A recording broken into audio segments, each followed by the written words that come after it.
FM, le forum débat. On n'est pas loin quand même de la diffamation et du mensonge qui peut être poursuivi en justice. Finalement, c'est aux travailleurs, c'est aux petits, c'est aux plus pauvres de payer la crise. Les Français apprécieront qu'on paye un type 15 000 € pour mettre en place une loi liberticide. On veut plus ça. Vous décrédibilisez totalement les médias. C'est très grave. Franchement, c'est très grave. La population, le peuple, lui, résiste, trouve des moyens de dire tout ceci n'est pas acceptable. Beaucoup d'hommes et de femmes ne peuvent plus se soigner correctement. Moi, je dirais, quand il y a un facho, ça va, mais quand il y en a trop, ça ne va plus. Le forum débat de Beurre FM, Abdelkrim Branine. Bonsoir, très heureux de vous retrouver pour un nouveau forum débat, le dernier de la semaine. On se penche ce soir sur le rapport récemment remis par Lionel Jospin, l'ancien Premier ministre, ex-candidat malheureux à la présidentielle, a été sollicité par François Hollande pour réfléchir à une modernisation de la vie politique française. Nous allons au cours de cette émission revenir sur quelques-unes de ses conclusions, les conditions de la présidentielle, la réforme du Parlement, le statut du chef de l'État mais aussi des ministres et la prévention des conflits d'intérêts. Pour évoquer ce rapport, mes invités du soir, ils sont 4. Yann Brossa, bonsoir. Bonsoir. Vous êtes conseiller municipal Front de Gauche à Paris, président du groupe communiste et élu du Parti de Gauche. Pierre-Yves Bournazel, bonsoir. Bonsoir. Vous êtes également élu au Conseil de Paris, vous êtes également conseiller régional UMP d'Île-de-France. Jean-Richard Sulzer, bonsoir. Bonsoir. Vous êtes conseiller régional Front National dans le Nord-Pas-de-Calais. Et François Asselineau, bonsoir. Bonsoir. Vous êtes président de l'UPR, l'Union Populaire Républicaine. Merci à tous d'avoir accepté notre invitation à débattre. Je rappelle à nos auditeurs qu'ils pourront participer à cette émission en nous appelant dès 19h au 01 53 48 3000. Avant de traiter du rapport Jospin, j'aimerais tout de même vous entendre sur la conférence de presse de François Hollande qui a eu lieu mardi dernier. Le président de la République récuse toute idée de tournant concernant sa politique économique. Est-ce que vous pensez vous aussi qu'il n'assume pas ces dernières annonces concernant notamment la hausse de la TVA? On va commencer avec vous peut-être, Yann Brossa. Je pense que en réalité cette conférence de presse confirme effectivement le fait que François Hollande reste dans les clous d'une politique d'austérité, c'est-à-dire qu'il ne tranche pas franchement avec les politiques qui ont été menées au cours des 10 dernières années, qui ont conduit notre pays dans la crise dans laquelle il est aujourd'hui. Et je pense que ça ne va pas durer parce que on voit bien qu'aujourd'hui les Français souffrent, qu'ils en ont marre, que les salaires sont au plus bas, que le chômage continue d'augmenter et on aurait besoin d'une vraie rupture. Et ça, François Hollande n'est manifestement pas prêt à le faire. Le coût de la TVA est pour le coup une caricature. Toute la gauche a fait campagne contre la TVA sociale, mise en place par Nicolas Sarkozy, et François Hollande la reprend à son compte. Et je pense que c'est véritablement l'inverse de ce dont on aurait besoin aujourd'hui. François Asselineau, sur la conférence de presse de François Hollande. Oui, écoutez, j'ai trouvé ça pitoyable. À l'évidence, M. Hollande n'est pas à la hauteur de la tâche que les Français lui ont confiée. C'est par mégarde qu'il a été élu président de la République. Voilà, ce qui avait été prévu par l'oligarchie, c'était que ce serait M. Strauss-Kahn. Pour des raisons que tout le monde connaît, M. Strauss-Kahn n'a pas pu être candidat. Et donc, nous avons à la tête de l'État quelqu'un qui n'est pas à la hauteur. Alors, il est obligé de faire quoi? Il est obligé de faire ce que l'oligarchie a décidé. Il est obligé d'accepter. Est-ce que ça aurait été différent avec Dominique Strauss-Kahn? Non, justement, ça n'aurait été absolument pas différent. Et c'est l'illustration exacte de ce que nous disons à l'UPR depuis 5 ans et demi, qui explique d'ailleurs le fait que notre parti connaît une croissance exponentielle actuellement, parce que nous avons de plus en plus de gens qui nous rejoignent et qui commencent à comprendre que tout ce que nous disons est vrai. Monsieur Hollande est obligé de mettre en œuvre les directives qui sont prises par la Commission européenne, par la Banque centrale européenne. Point. Voilà. Donc maintenant, on va aller de mal en pile. La politique d'austérité, ça me fait doucement rigoler ce que vient de dire mon prédécesseur du Front de Gauche. Nous le savions, nous l'avons dit depuis 1 an et demi que M. Hollande serait obligé de faire ça puisqu'il ne veut pas sortir des traités européens. Voilà, toute la question est là. Donc que le Front de Gauche ne prenne pas un air absolument surpris, tout ça était prévisible et parfaitement prévu. On ne peut pas changer l'Union européenne. Soit on subit, soit on en sort. Jean-Richard Sulzer sur François Hollande, est-ce qu'il n'est pas à la hauteur? Vous le pensez également? Oui, écoutez, sa conférence de presse était un peu pitoyable. Et ça me rappelle le refrain de Madame Angot.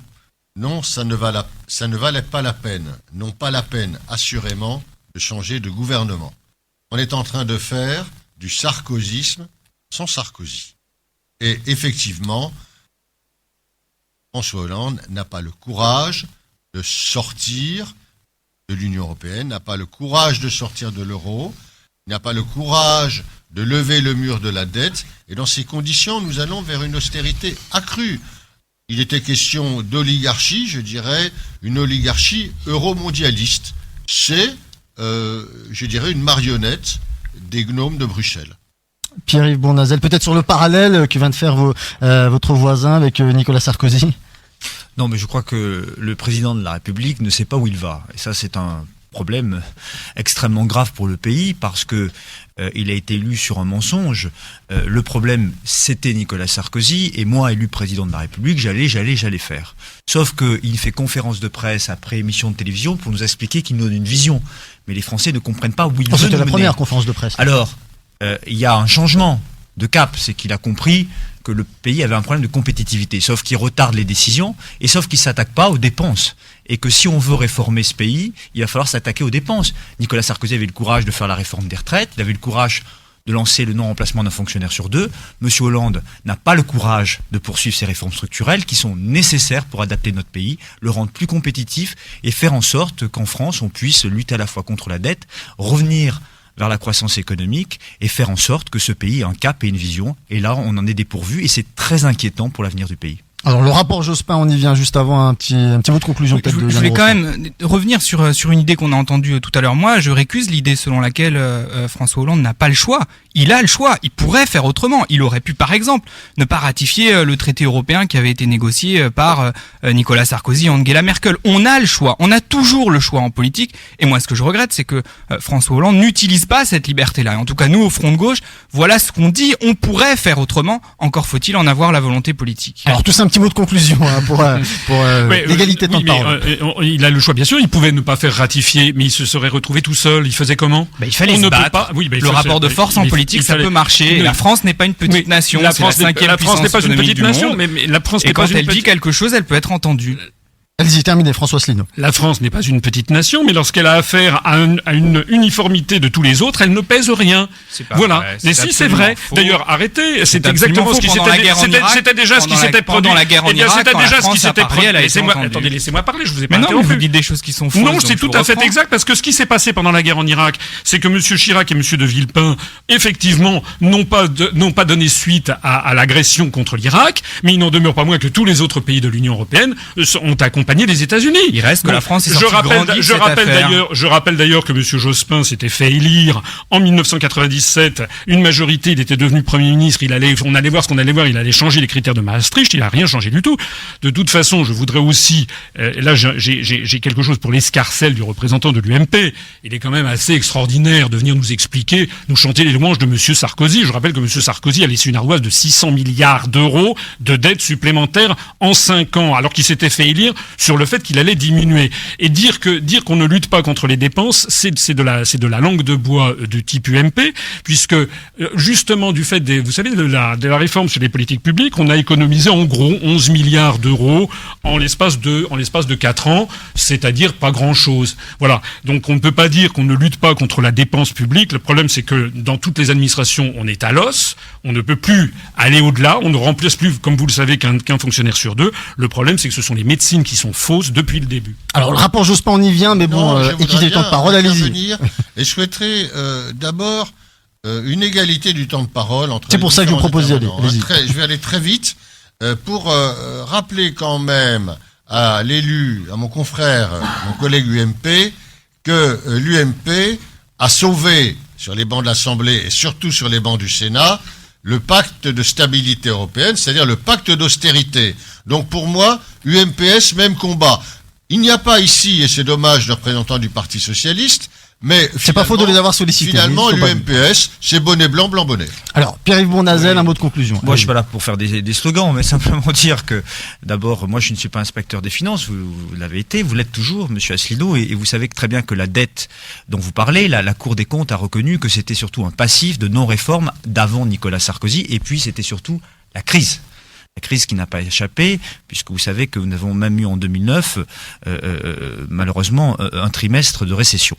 Donc, moi, je crois que Nicolas Sarkozy, et j'insiste là-dessus, a eu le courage de mener des réformes nécessaires dans ce pays, comme la réforme des retraites, l'autonomie des universités, toutes ces réformes. Comme le fait de brader l'or des Français à vil prix. Non, mais je vous ai pas interrompu, je vous ai écouté jusqu'au bout, et vous dire que ces réformes-là sont utiles pour le pays. Si on ne les avait pas, le pays aurait décliné, comme la Grèce, comme l'Espagne, là où on n'a pas fait attention à la dépense publique, et aujourd'hui, c'est la dégringolade socialiste. Sauf que M. Hollande avait promis le contraire de ce qu'il essaye de faire aujourd'hui.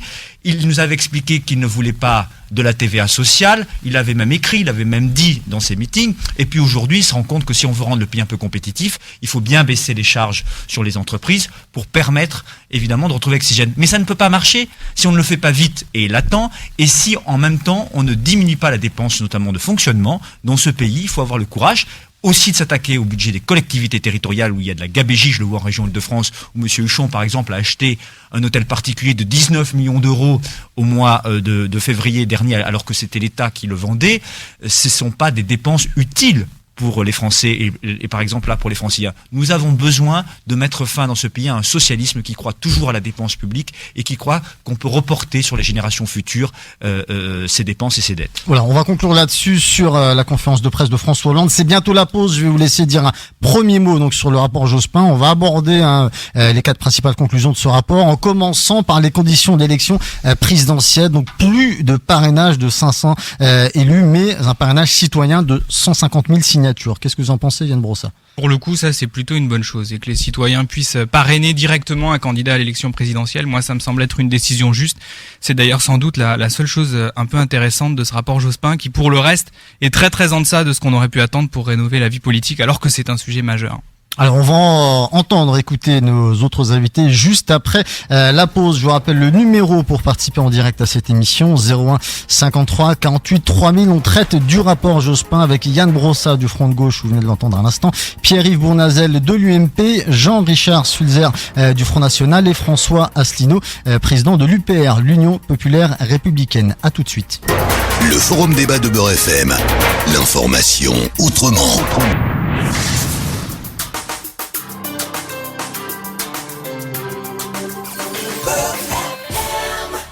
Le Forum Débat de Beurre FM, Abdelkrim Branine. Il est pile 19h, c'est la deuxième partie de cette émission. On parle toujours du rapport Jospin, on en a parlé un petit peu, puisque mes invités se sont attardés un petit peu sur la conférence de presse de François Hollande. Je vous rappelle nos 4 invités, Yann Brossa, conseiller municipal Front de Gauche à Paris, président du groupe communiste élu du Parti de Gauche, Pierre-Yves Bournazel, il est conseiller régional UMP d'Île-de-France, également élu au Conseil de Paris, Jean-Richard Sulzer, il est conseiller régional Front National dans le Nord-Pas-de-Calais, et François Asselineau, président de l'UPR, l'Union Populaire Républicaine, et je vais d'ailleurs lui céder la parole concernant les conditions de la présidentielle et cette nouvelle proposition de François Hollande avec le parrainage citoyen. François Asselineau. Oui, vous êtes concerné de près par cette question. Oui, peut-être qu'on reviendra sur le principe même du rapport ultérieurement, du rapport Jospin, parce qu'il y a des choses à dire sur le principe même de ce rapport. Sur la proposition qu'il a faite concernant les parrainages, je suis de l'avis du représentant du Front de Gauche. Je trouve que c'est plutôt une bonne idée que de passer à un système de parrainage citoyen, parce qu'actuellement, le système des maires était complètement verrouillé. Je l'ai mesuré à mon détriment à la fin de l'année dernière, puisque un grand nombre de maires de petits villages avaient peur de mesures de rétorsion. Donc c'est plutôt une bonne chose. Simplement, ce qui me pose un peu problème, c'est quand même la fixation du seuil de 150 000.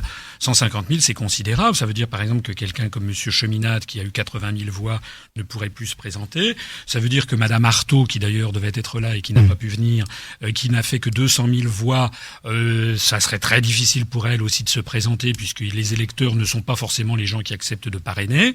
Donc je considère que ça commence à devenir c'est quand même très très... Le compromis pour vous, idéal, ce serait quoi? Écoutez, moi je rappelle que lorsque De Gaulle avait créé ça, il ne voulait pas de parrainage du tout. Vous savez que c'est Pompidou qui a imposé le système des parrainages, qui d'abord à l'origine était de 100, et puis après est passé à 500 avec Giscard en 76.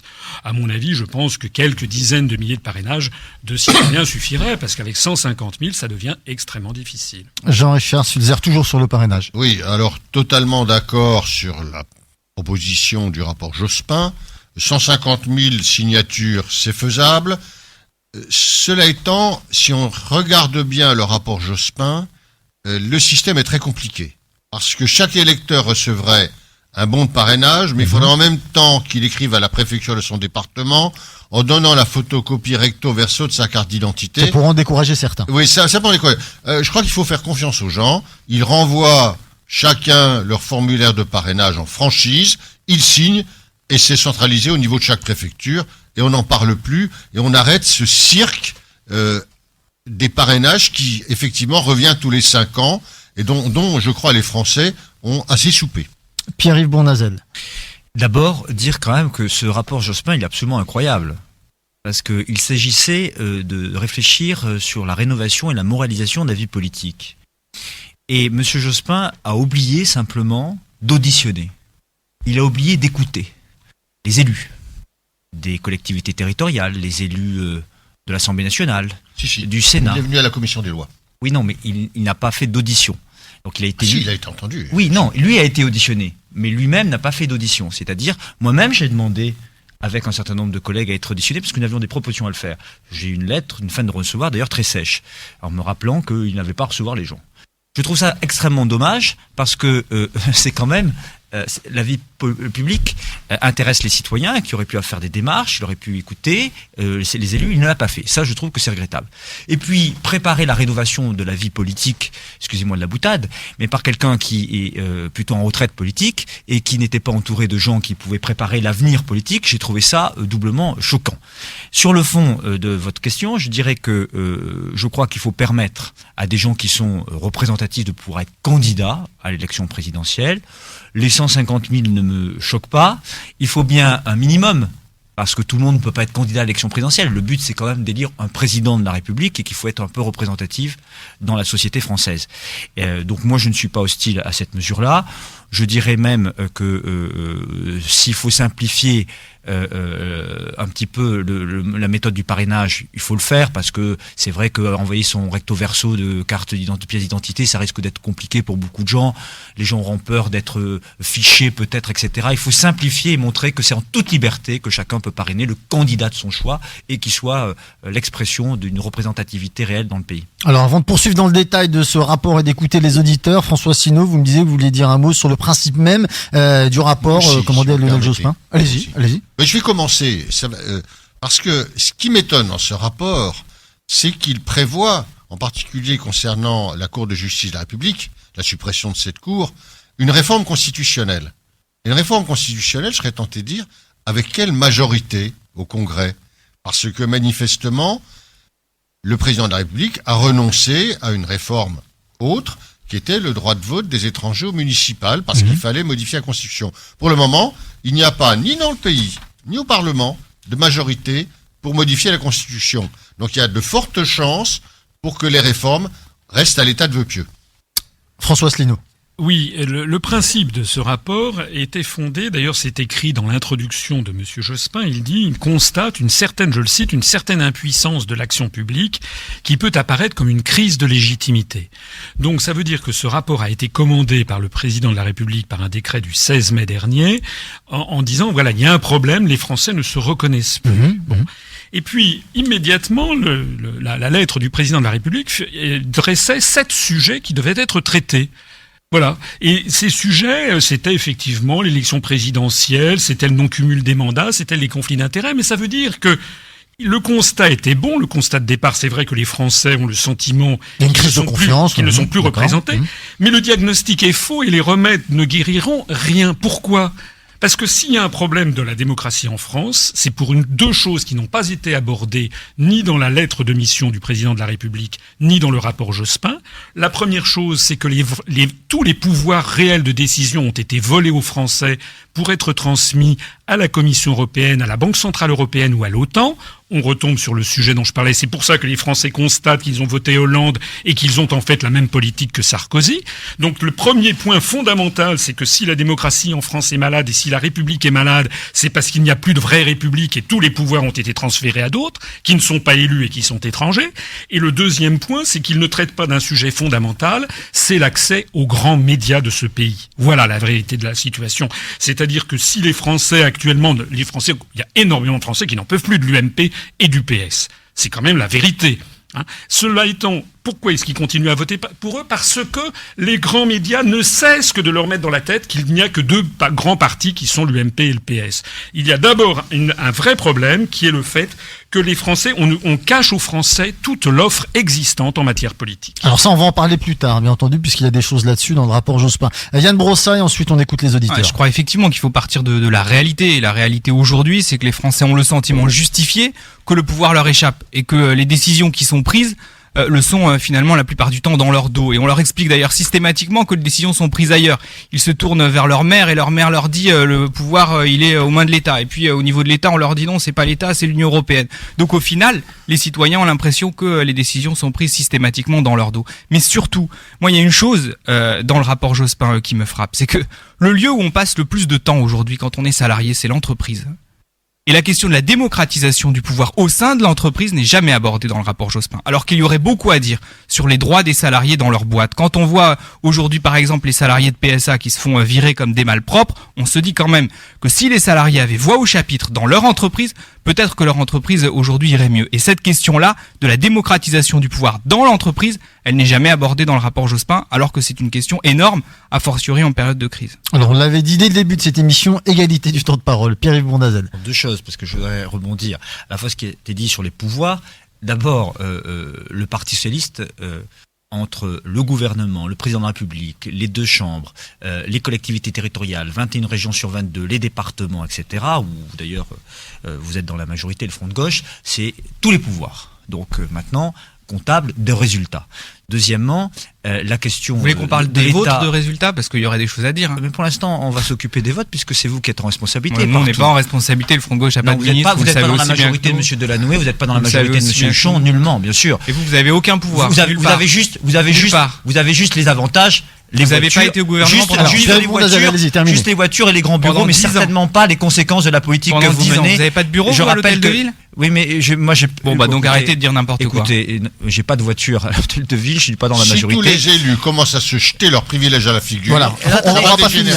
Je voudrais finir. Alors, monsieur Bondazel, terminé. Ensuite, parole aux auditeurs. Non, mais si, je veux dire une chose. Par exemple, la ville de Paris, c'est plus d'1 milliard d'euros de droits de mutation. Bon, c'est beaucoup d'argent sur la spéculation immobilière. Vous êtes dans cette majorité. Bon, ne le niez pas. Donc, les résultats, on les attend de vous et du Parti Socialiste et de personne d'autre. Et puis, deuxième chose que je voulais dire, on nous dit, on entend que l'UMP et le PS, je connais des vedettes médiatiques, M. Mélenchon et Mme Le Pen, on les voit tous les jours sur toutes les chaînes de radio et de télé, et c'est très bien ainsi, mais disons pas qu'il y a que l'UMP et le PS à la télé et à la radio. Vous avez été au pouvoir pendant 10 ans. Allez, 19h10, je vous donne la parole dans un instant, M. Sulzer. On va écouter, j'allais dire les invités, non, les auditeurs, car aussi, c'est aussi leur émission. On a un appel de Levallois-Perret, je crois que c'est Christophe. Bonsoir Christophe. Oui, bonsoir. Bienvenue. Merci de m'accueillir dans votre émission.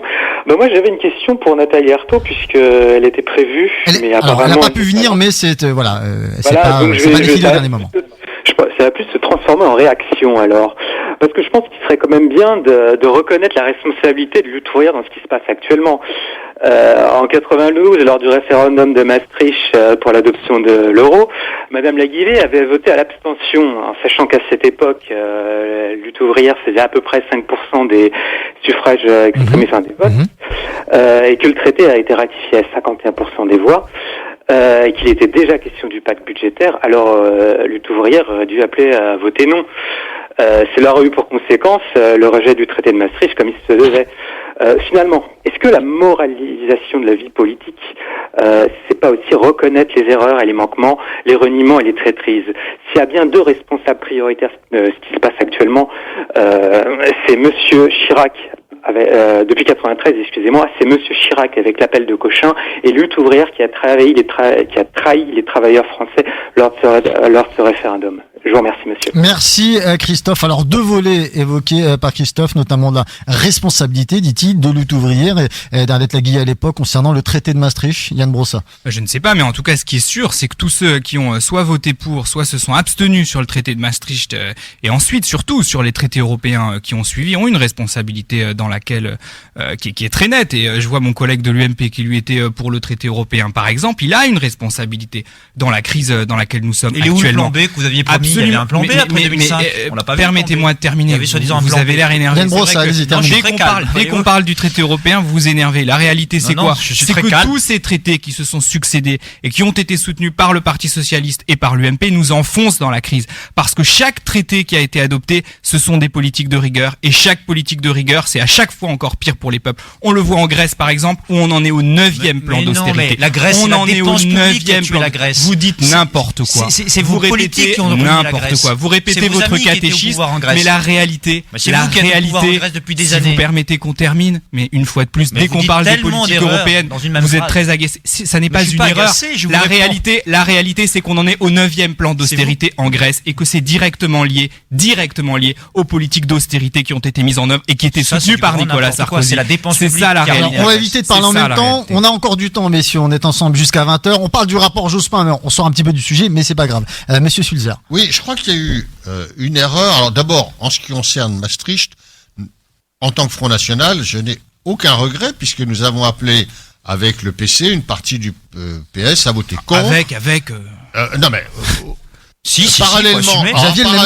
Je suis désolé. Mais il y a une erreur qui a été faite. On nous a roulé parce que qui disait traité de Maastricht et qui disait euro disait à terme fédéralisme. Et on a mis la charrue avant les bœufs.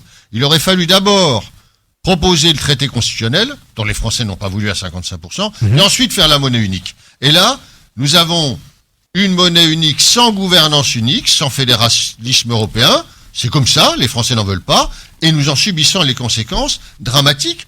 Aujourd'hui, c'est Athènes, avec des plans successifs. Demain, ce sera Paris. Je voudrais quand même, sur la Grèce, faire une remarque. C'était une dépendance de l'Empire ottoman. Ce n'est pas la dépense publique qui plombe la Grèce, c'est l'absence des ressources. Parce que du temps de l'Empire ottoman, le fait pour un Grec de ne pas payer l'impôt était un acte de patriotisme. Et ça continue. Donc, l'Europe continue à arroser la Grèce parce que les Grecs ne payent pas l'impôt. François Asselineau. Oui, je crois qu'on ne faudrait pas s'égarer trop du rapport Jospin, si je peux me permettre. Je rebondis sur ce qu'a dit l'auditeur. Je trouve ce qu'il a dit. Je vous laisse rebondir, on revient au rapport Jospin. Voilà, donc ce que disait l'auditeur est tout à fait juste. Si Madame Laguillet avait appelé à voter non, il n'y aurait pas eu de traité de Maastricht. Voilà. Donc ça veut dire que Madame Laguillet, elle a été un allié objectif de la situation qui se passe actuellement. C'est tout à fait exact. Comme Monsieur Chirac, qui normalement, s'il avait été dans la lignée de la pensée gaulienne, n'aurait jamais dû accepter ce traité qui mettait sur les rails une Europe fédérale. Je voudrais revenir, et je redis ce que j'ai dit sur le rapport Jospin. Le rapport Jospin élude les grands problèmes de la démocratie française et pourquoi les Français n'ont-ils le sentiment que la République est vidée de sens. Les Français, par exemple, ils veulent qu'il soit mis un terme aux délocalisations. Voilà, c'est ce que veut faire Monsieur Montebourg. Donc c'est le grand absent du rapport Jospin, par exemple. Les délocalisations, il est impossible de lutter contre les délocalisations tant qu'on n'aura pas remis en cause l'article 63 du traité sur le fonctionnement de l'Union européenne qui interdit toute restriction aux échanges de capitaux entre les États membres de l'Union européenne et entre les États membres et les États tiers. Alors, ça ne sert à rien de s'envoyer comme les représentants de l'UMP, du PS, du Front de gauche, etc. Ça ne sert à rien de s'envoyer à la figure la gestion dans telle ou telle collectivité locale. Le véritable problème des Français, c'est que nous perdons actuellement des centaines d'emplois industriels par jour ouvrable. La production industrielle s'est effondrée en France au mois de septembre de moins 2,6%. C'était l'information d'hier. Nous sommes en train de nous vider de notre substance.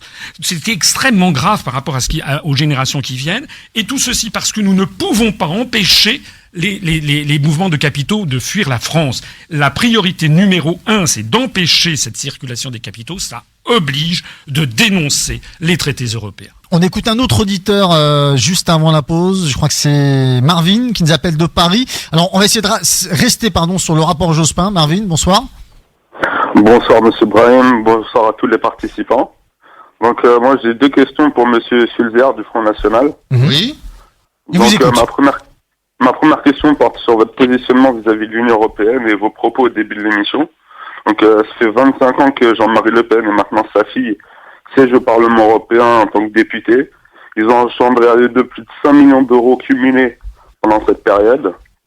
Et pendant cette période, et sans jamais prendre de position claire ni définitive contre l'Union européenne. La profession de foi de votre parti aux dernières présidentielles en témoigne. Alors, deuxième question, Marvin. Et ma deuxième question, c'est comment expliquez-vous que dans votre parti, pour devenir chef, il faut être membre de la famille Le Pen? Bon. Donc voilà, on a eu la fille, le gendre et maintenant... Merci Marvin. Alors, Jean-Richard Sulzer, allez-y. Bon, il y a un paradoxe. Effectivement, c'est que le Front National n'est pas pour l'Europe et n'est pas pour les régions. Il n'est pas pour l'Europe des régions, il est pour la nation. Cela dit, il n'y a malheureusement que 2 élections à la proportionnelle. On va arriver on va y arriver, on y vient. Ce sont les régionales et ce sont les européennes. Vous voudriez quand même qu'on se prive des sièges que nous attribuent les Français pour vos beaux yeux? Ah non, écoutez, soyons sérieux.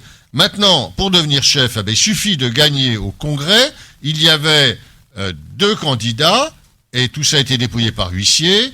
Marine Le Pen d'un côté, Bruno Gollnisch de l'autre. Marine Le Pen l'a emporté, point à la ligne. De quoi vous mêlez-vous? Mais c'est comme ça. 19h18, on fait une pause et après celle-ci, bien, on va parler de la suite du rapport Jospin, la réforme du Parlement, le statut du chef de l'État et la prévention des conflits d'intérêts. À tout de suite. Le forum débat de Beurre FM. L'information autrement. Le forum débat de Beurre FM. Abdelkrim Branine. Troisième partie de cette émission, on parle toujours du rapport Jospin avec nos 4 invités. Yann Brossat du Front de Gauche, Pierre-Yves Bournazel de l'UMP, Jean-Richard Sulzer du Front National et François Asselineau de l'UPR, l'Union Populaire Républicaine. 01 53 48 3000. On va continuer de prendre vos appels. On a encore beaucoup de choses à voir, donc on va passer tout de suite au Parlement, réforme du Parlement. Lionel Jospin qui parle d'un Parlement plus représentatif avec notamment l'injection d'une dose de proportionnel. Yann Brossat. Mais là aussi, le rapport Jospin est très très en deçà de ce qu'on pourrait attendre. Moi, je partage l'idée qu'aujourd'hui le Parlement n'est absolument pas représentatif de la réalité politique du pays. Et dans le même temps, qu'est-ce qu'il nous propose le rapport Jospin? 10% de proportionnel. C'est rikiki et ça ne réglera en rien le problème qui est que le Parlement ne représente absolument pas les options politiques qui existent dans ce pays. J'ajouterai un élément supplémentaire dont on ne parle jamais.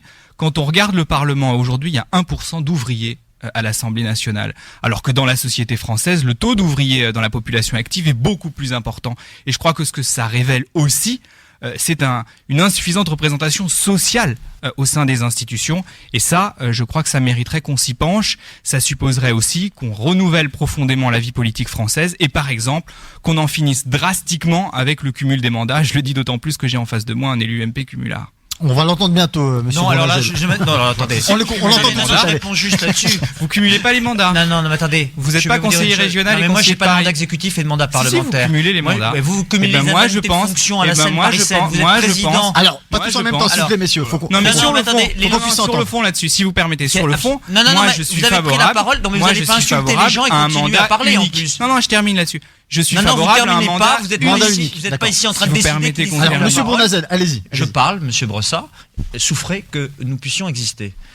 Je dis une réalité, ça vous énerve. Non, mais écoutez, ça suffit. Voilà, vos leçons de morale, vous voulez garder. S'il y a 1% d'ouvriers à l'Assemblée nationale... Alors, pas tous en même temps. Pierre-Yves Bournazel, vous regardez de votre côté, vous êtes aujourd'hui majoritaire. J'ai 2 mandats, oui, effectivement. Voilà. Conseiller de Paris, conseiller régional. Je ne suis pas un exécutif, je suis 2 fois dans l'opposition. Ça change rien. Ouais, je suis 2 fois dans l'opposition, mais moi je cumule pas. C'est payé pareil d'ailleurs quand on est dans l'opposition ou la majorité. Président de groupe et en plus vous êtes président d'une société d'économie et puis vous touchez les jetons, pas moi. Voilà. Et vous avez une voiture avec chauffeur. Alors sur la proportionnelle, monsieur Bournazel, allez-y. Et vous êtes du Front de Gauche et vous êtes fils d'ouvrier. Allez, arrêtez les mandats. Messieurs, on va pas pouvoir continuer comme ça, c'est aucun intérêt. Sur le cumul des mandats. Moi, je suis pour l'interdiction du cumul quand on est parlementaire. Pour les autres. Je suis pas parlementaire ni à la tête d'un exécutif. Quand on est à la tête d'un exécutif, on ne peut pas être parlementaire. Je l'avais dit moi, je l'avais écrit dans mon programme, c'était pas votre cas. Si j'avais été élu député, ce qui n'est pas mon cas, je n'aurais été que député.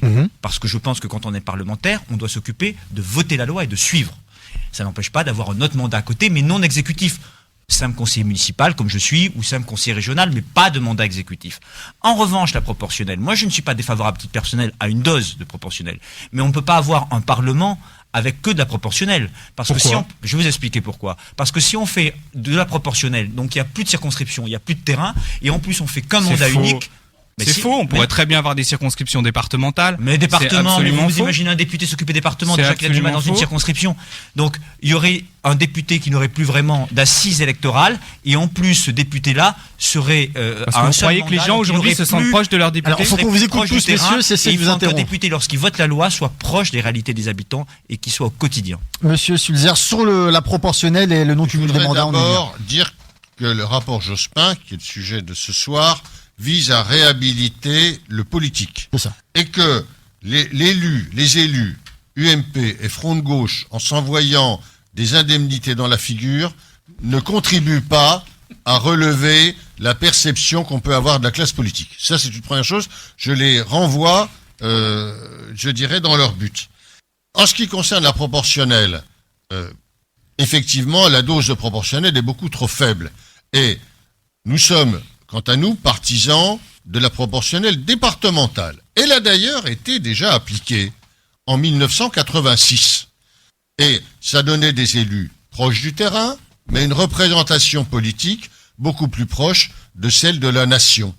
Le Front National avait 35 députés, avec le système actuel il y en aurait 9, avec le système majoritaire actuel il y en a 2, peut-être bientôt 3.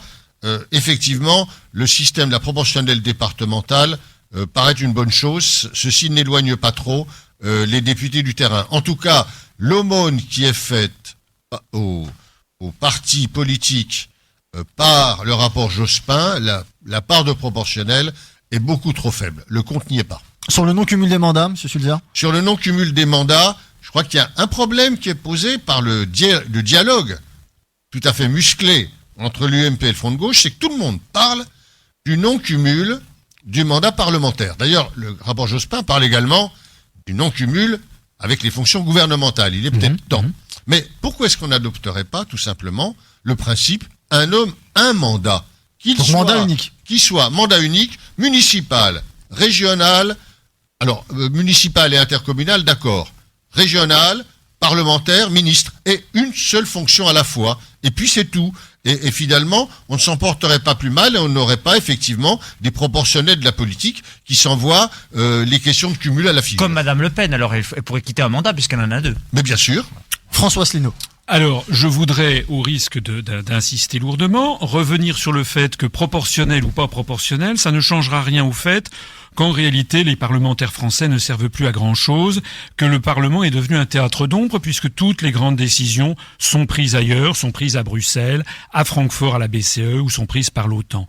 Le point numéro 1, j'insiste de nouveau, qui est éludé délibérément par ce rapport, c'est le fait que la République n'existe plus, n'est plus qu'un fantôme, puisque tous les pouvoirs ont été transférés ailleurs. Sur le fond, bien sûr, je suis favorable personnellement à ce que l'on mette de la proportionnelle. Je suis d'accord avec ce qui a été dit auparavant, c'est assez ridicule. 58 députés élus à la proportionnelle, ça voudrait dire en gros que le Front National, par exemple, au lieu d'en avoir 2, en aurait 10, qu'on aurait 1 ou 2 députés d'extrême gauche. Ça ne changerait strictement rien. C'est vraiment simplement, c'est une espèce de gadget pour essayer de faire plaisir aux gens. Moi, ce que j'aurais aimé qu'il y eût dans le rapport Jospin, qui n'y est pas, c'est par exemple l'interdiction des machines à voter. Ça, c'était un point de déontologie pour empêcher tous les trafics des votes électroniques. On voit ce que ça donne aux États-Unis. J'aurais voulu reconnaître le vote blanc comme un vote à part entière. J'aurais voulu qu'il soit instauré le référendum d'initiative populaire.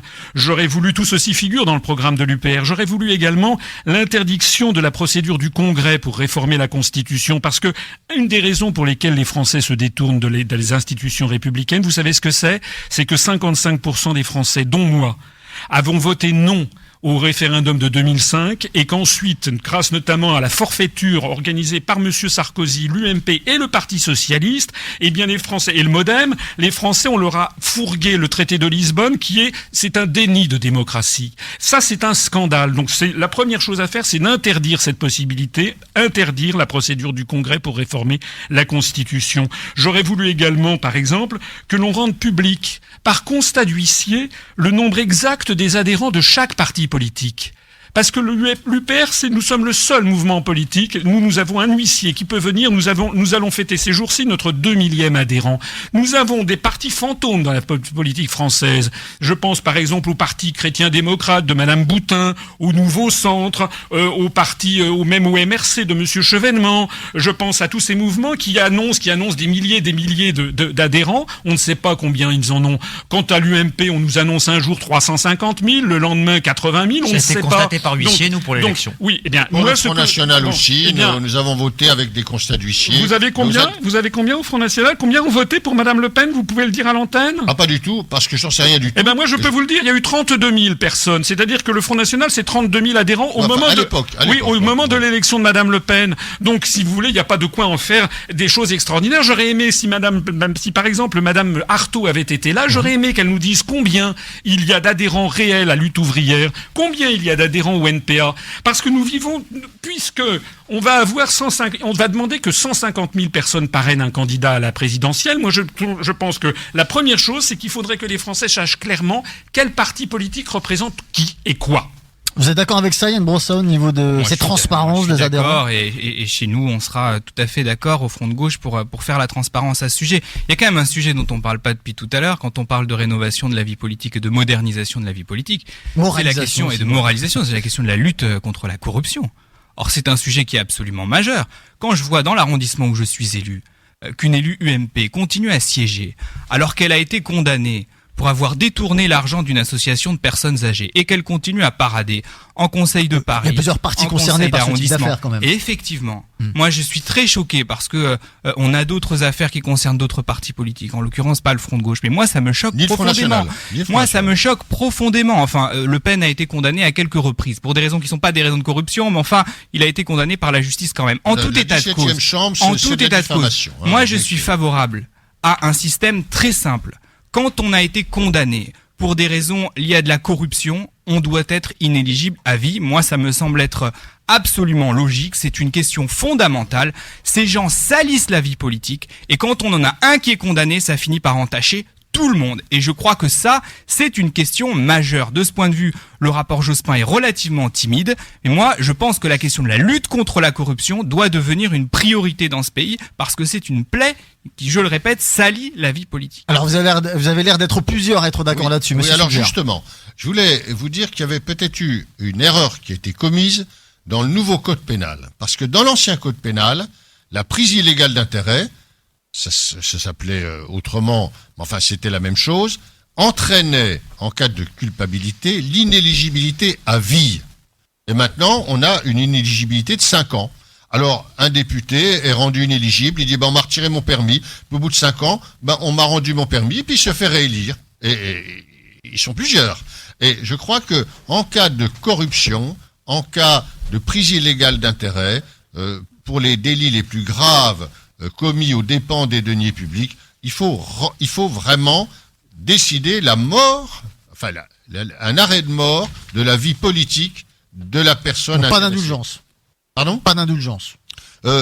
C'est-à-dire que dans l'ancien code pénal, c'était automatique, prise illégale d'intérêt, inéligibilité à vie. Monsieur Bournazel.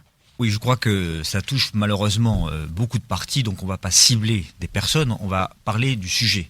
Je crois effectivement que lorsqu'on est condamné des détournements de fonds, on doit soi-même en tirer les conséquences, et qu'on n'est pas capable d'en tirer soi-même les conséquences, il faut certainement prévoir dans le cadre législatif qu'il y ait des conséquences pour ces élus-là, parce que quand on est élu, on n'est plus responsable encore qu'un simple citoyen, on doit être absolument exemplaire. Là-dessus, je crois que effectivement, il y a des choses à faire. Mais il y a aussi d'autres choses à faire pour aller plus loin dans la transparence. Moi, je le vois comme simple élu, je suis 2 mandats, oui, mais je suis d'opposition, donc je n'ai pouvoir nulle part, je contrôle, j'essaie de regarder, j'essaie de bosser. Et je vois par exemple qu'il y a un certain nombre de subventions aux associations qui sont pratiquées par les collectivités territoriales qui s'apparentent à du clientélisme. Il y a même des subventions qui sont données à des associations, et puis on retrouve ces présidents d'associations dans les comités de soutien des candidats des mairies ou des collectivités sortantes en France. Eh bien, c'est pas normal. Je voudrais que lorsqu'on touche une subvention de la part d'une collectivité, eh bien, le président de cette association, s'il veut être candidat à une élection, par exemple, ou membre d'un comité de soutien, démissionne de la présidence de cette association. Sinon, ça veut dire qu'il y a des collusions et que le financement qu'on reçoit de la part de la puissance publique est en fait un clientélisme. Il est bientôt 19h37. On fait une dernière pause, messieurs, après cette on parle de la suite du rapport Jospin. À tout de suite. Le forum débat de Beurre FM. L'information autrement. Le forum débat de Beurre FM. Abdelkrim Branine. 4e et dernière partie de cette émission. Il nous reste une douzaine de minutes à passer ensemble, et toujours en compagnie de nos 4 invités.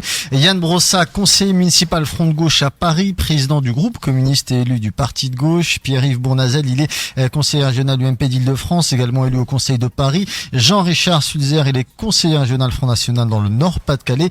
Et François Asselineau, c'est le président de l'UPR, l'Union Populaire Républicaine. On va encore prendre un ou 2 appels, 01 53 48 3000, et poursuivre sur le rapport Jospin. On va parler du statut du chef de l'État, mais aussi celui des ministres, donc statut juridictionnel du chef de l'État. Est-ce qu'il faut mettre fin à l'inviolabilité du président de la République en matière pénale? François Asselineau. Alors, D'abord, je voudrais terminer sur le débat de tout à l'heure pour dire que le mouvement politique que j'anime propose effectivement que toute personne condamnée pour corruption soit inéligible à vie. J'observe qu'ici 3 personnes autour de cette table sont d'accord, mais que le représentant de l'UMP, vous avez vu, a tergiversé et ne veut pas être d'accord. Bon. Alors, je dis que j'étais favorable à quelque chose, mais pas forcément à vie. Voilà. Eh ben, nous sommes justement, c'est à vie, parce que d'ailleurs, on propose également que, finalement, je suis d'accord avec l'idée, un mandat pour un homme, et aussi le fait que... Ou une femme, bien sûr. Le fait qu'il y ait un seul renouvellement consécutif du mandat des parlementaires, des conseillers régionaux et généraux. Finalement, il y a 65 millions de Français, et ces parlementaires qui sont députés à vie, si vous voulez, parce qu'ils sont dans une circonscription qui est acquise à tel ou tel parti, ça n'est pas non plus tolérable. Nous pensons que quelqu'un qui a été député pendant 2 fois 5 ans, il doit passer à quelqu'un d'autre. Alors maintenant... Sur le statut pénal du chef de l'État. Oui, alors s'agissant du chef de l'État, là aussi, il remet vaguement en cause... En fait, il traite du sujet où, par exemple, le chef de l'État aurait commis une indélicatesse, aurait piqué dans la caisse. Bon. Très bien. Donc là, qu'il puisse être condamné, vous avez vu, il parle d'actes qui soient détachables de la fonction de président. Effectivement, il n'est pas normal que le président de la République ne puisse pas être condamné si, par exemple, il tue son conjoint. Et c'est pas normal qu'on ne puisse pas l'arrêter actuellement. Nous allons au-delà. Nous allons au-delà. Ce que nous voulons, c'est rétablir et étendre d'ailleurs à tous les ministres le crime de haute trahison que, très curieusement, M. Sarkozy a fait retirer de la Constitution. C'est une drôle d'idée, n'est-ce pas? Nous voulons rétablir ce crime de haute trahison et nous voulons en préciser l'incrimination. C'est-à-dire que nous voulons que ce soit haute trahison, ça soit corruption, abus de biens de l'État, mais aussi collusion avec des puissances étatiques étrangères ou aussi collusion avec des pouvoirs privés, par exemple des banques, pour mener une politique contraire à l'intérêt général du peuple français. Voilà ce que nous voulons. Nous estimons qu'actuellement, là, il y a une extrême gravité dans la situation politique, non seulement en France, mais dans les pays occidentaux, c'est que le pouvoir a été pris par une oligarchie bancaire et financière, et nous considérons que toute, collusion avec Goldman Sachs, avec JP Morgan, avec cette oligarchie, vaudrait en fait haute trahison du peuple français. Alors on va entendre mes invités dans un instant sur le statut pénal du chef de l'État et pourquoi pas sur le crime de haute trahison. Juste avant, on écoute un autre auditeur, Mohamed, il nous appelle de Chartres. Mohamed, bonsoir. Allô, Mohamed, allô, bonsoir. Oui, bonsoir, vous m'entendez? On vous entend très bien. Bienvenue Mohamed, voilà, on vous écoute. Merci beaucoup. Je vous appelais, bonsoir vos invités. En fait, on parlait aussi de moralisation. Moi, je voulais intervenir surtout sur la moralisation que sur la partie chef d'État.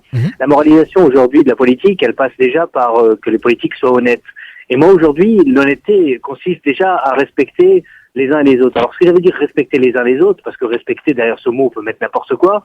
J'aimerais bien faire un petit test là sur votre plateau où vous avez un panel en fait de nos politiciens. C'est aujourd'hui, est-ce que les uns les autres peuvent citer ce que la partie de l'autre a fait de bien, mais pas dans une chose un peu superficielle, dans le fond, dans des sujets de fond, sur lesquels prenons quelques sujets de fond, et disons... Et reconnaître ce que ses opposants ont fait de bien, c'est ça. Les opposants, ce qu'ils peuvent en citer, voilà, ce qu'ils peuvent citer des sujets de fond sur lesquels les opposants ont bien travaillé. Ah, voilà. Alors ça, ce serait, je pense, déjà montrer que il y a déjà et je suis pas sûr qu'on arrivera, aujourd'hui sur le plateau, c'est un pari que je fais pour moi-même, mais aujourd'hui, déjà, la moralisation va passer par une forme d'honnêteté, consiste à reconnaître les autres et être on va dire un minimum de vérité. Alors, on va le faire. Merci Mohamed en tout cas pour cette proposition de Mohamed. On va l'appliquer. Exercice d'honnêteté, Pierre-Yves Bournazel. Oui, il a raison. Il y a pas, le monde n'est pas noir ou blanc. Il y a des choses beaucoup plus compliquées. Par exemple, l'abolition de la peine de mort. Je trouve que ça a honoré François Mitterrand. En plus, il a pris cette décision. Enfin, il a proposé dans une campagne présidentielle alors qu'il savait qu'une majorité des Français y étaient hostiles. On en pense ce que l'on veut, mais c'était courageux de le proposer lorsqu'il l'a fait, et c'était courageux de le faire et de l'appliquer. Par exemple, une décision qui vient de la gauche et de François Mitterrand, que moi j'approuve et qui était très courageuse. Monsieur Sulzer. Oui, alors, je voudrais vous faire remarquer que nous avons, autour de cette table à Beurre FM, je suis au Front National, un débat apaisé, serein et contradictoire. Je crois que c'est une très bonne chose. Effectivement, tout le monde n'est pas ou blanc ou noir. Chaque majorité commet son lot d'erreurs, mais aussi d'actes positifs. Alors concernant vos adversaires politiques, justement, vous, un exemple? Ben, écoutez, je considère que, par exemple, Lionel Jospin a représenté à son époque une certaine forme d'honnêteté politique. Et là, en ce qui concerne son rapport, je crois qu'il a pris un petit peu de hauteur, il est septuagénaire par rapport à la vie politique, et que son rapport mérite le respect, même si il n'a pas procédé, comme le fait remarquer un de mes collègues, à l'audition de tout le personnel politique, mais je crois qu'à ce moment-là, il aurait été mal embarqué pour sortir un rapport consensuel. François Asselineau? Écoutez, si je devais, je sais pas dire du bien de quelqu'un, je dirais quelque chose qui m'a surpris, c'est la position de Monsieur Fabius au moment de 2005, puisqu'il a appelé à voter non à la Constitution européenne, ce qui n'allait pas de soi, et je pense qu'il a eu un rôle important pour libérer la parole sur le non, puisque du coup, le Parti socialiste a volé en éclats sur ce sujet, et donc ça a permis d'un seul coup, les Français se sont rendus compte que l'on avait le droit d'être contre la construction européenne, ou en tout cas de voter non, sans être immédiatement assimilé au Front National, puisque c'est l'amalgame qui est fait systématiquement, d'ailleurs à mauvais escient, puisque le Front National ne propose pas la sortie de l'Union européenne. Je renvoie les auditeurs à la profession de foi Madame Le Pen que nous avons mis en ligne sur notre site. Monsieur Fabius a rendu la possibilité qu'on puisse débattre sereinement, je suis d'accord avec ce qui vient d'être dit, qu'on puisse débattre sereinement de cette question. Je conclurai en disant que s'agissant d'honnêteté, moi je trouve que votre auditeur pose une très bonne question, mais il devrait s'interroger aussi sur l'honnêteté qui consiste à toujours dire le même discours, les mêmes analyses. Il y a une des choses qui n'est pas évoquée dans ce rapport, parce que c'est un problème comportemental, ce sont ces partis politiques qui disent une chose et son contraire au même moment, ou à travers le temps. Un exemple. Le système des lieutenants, par exemple, actuellement au Parti socialiste, vous avez Monsieur Manuel Valls qui est à la droite de l'UMP, d'un point de vue théorique, si j'ose dire, et vous avez Monsieur Montebourg qui est à la gauche du Front de gauche. Quand vous votez pour PS, vous votez pour quoi? Vous votez pour qui? Pour quelle ligne finalement? Vous n'en savez rien. Finalement, vous votez pour la ligne de Monsieur Hollande qui est alignée sur Washington et Bruxelles, c'est tout. Donc nous, ce que nous disons, c'est qu'il faut que tous les partis politiques doivent être cohérents dans ce qu'ils proposent au fil du temps et au même moment. C'est ça qui est important, avoir toujours un programme cohérent. Alors on va boucler cet exercice d'honnêteté proposé par Mohamed de Chartres avec vous, Yann Brossat. Oui, pour répondre à Mohamed, j'ai un exemple tout simple, c'est précisément quand Jacques Chirac s'est opposé à la guerre en Irak. Et ça, je pense que quand il a fait ça, tout le monde était fier. Et les Français étaient fiers, et les électeurs du Front de gauche, les militants du Front de gauche aussi, parce qu'on s'y opposait également, et pour le coup, il portait la parole de la France. Et puis pour répondre sur le fond à la question de Mohamed, moi je crois qu'évidemment, il faut qu'on se respecte, mais le respect, ça n'est pas la collusion. Et moi, je n'aime pas l'idée selon laquelle les politiques, ce serait une petite caste et tout le monde s'entendrait au sein de cette caste. Pas du tout. On peut se respecter et dans le même temps avoir des positions tranchées et franches en excluant toute forme de collusion. Allez, il nous reste quelques minutes pour conclure cette émission. On n'aura pas le temps d'évoquer d'autres volets du rapport Jospin. Juste pour terminer, sur le statut pénal du chef de l'État, Yann Brossat, gardez la parole. Moi je pense qu'il faut banaliser le statut pénal du chef de l'État, c'est-à-dire que le chef de l'État, les ministres, les responsables politiques en général doivent être traités comme n'importe quel autre citoyen. Quand on fait de la politique, quand on est élu, on n'est pas au-dessus des lois, on est au même niveau que les autres, et j'ai même envie de dire, on a un devoir d'exemplarité qui fait qu'on doit se comporter encore mieux que les autres. Et donc moi je suis favorable à ce qu'on en finisse avec ce statut particulier. Jean-Richard Sulzer. Oui, alors, en ce qui concerne le statut pénal, je me permets de rappeler que celui du chef de l'État et celui des ministres est traité différemment par le rapport Jospin. On est sur celui du chef de l'État. Il n'y a pas de raison qu'il bénéficie d'une immunité totale durant tout son mandat pour les affaires civiles, pour les affaires pénales qui ne relèvent pas de sa fonction. Et pour le crime de haute trahison... alors, le crime de haute trahison, je crois que du temps où il existait, puisqu'il a existé avec la Haute Cour de justice, le crime de haute trahison n'a jamais reçu de qualification pénale, parce que la haute trahison peut malheureusement revêtir les formes les plus diverses. Par conséquent, à partir du moment où un chef de l'État est mis en accusation par les deux chambres pour haute trahison, c'est qu'il s'est passé quelque chose de grave. Et je crois qu'il ne faut pas définir, c'est le seul crime qui ne soit pas défini, qui n'ait jamais été défini par le code pénal, et c'est tant mieux. Pierre-Yves Bournazel. Juste un mot sur les élus. Je suis d'accord pour dire qu'un élu doit être exemplaire et encore plus exemplaire que n'importe quel citoyen. Parce qu'il est censé les représenter. Et donc, En ce sens, il est incontestable qu'il a encore plus de devoirs qu'un simple citoyen, et donc il doit y avoir, quand il y a des fautes lourdes, des sanctions beaucoup plus fortes. En revanche, la question du statut du chef de l'État, bien sûr que pour les actes détachables de sa fonction, qui tombent sous le coup de la loi, sur le plan pénal, il doit être traité comme n'importe quel citoyen. En revanche, il y a quand même la séparation des pouvoirs dans notre pays. Et dans l'exercice de sa fonction et dans ce qui est sa fonction, il faut que le président puisse être protégé. Parce que s'il ne peut pas, il pourrait être déstabilisé. Et le pays a besoin aussi d'un chef de l'État qui soit fort. Et dans la politique qu'il mène, il ne peut pas être déstabilisé par un autre pouvoir. Sauf dans le respect des institutions, évidemment, et de ce que prévoit la Constitution. Attention, les actes détachables, c'est différent de l'exercice de la fonction en elle-même. Voilà, ce sera le mot de la fin. Merci à mes invités. Merci aux auditeurs et aux auditrices pour leurs appels. Merci à Fabrice à la réalisation. À suivre dans un instant le mix du Café des Artistes, suivi du Café des Artistes à partir de 22h et ce jusqu'à 1h. Vous avez rendez-vous avec Vanessa pour Confidence. Quant à moi, je vous retrouve demain, même heure, même fréquence. Très bonne soirée sur Beurre FM. Salut. Le forum débat de Beurre FM. L'information autrement.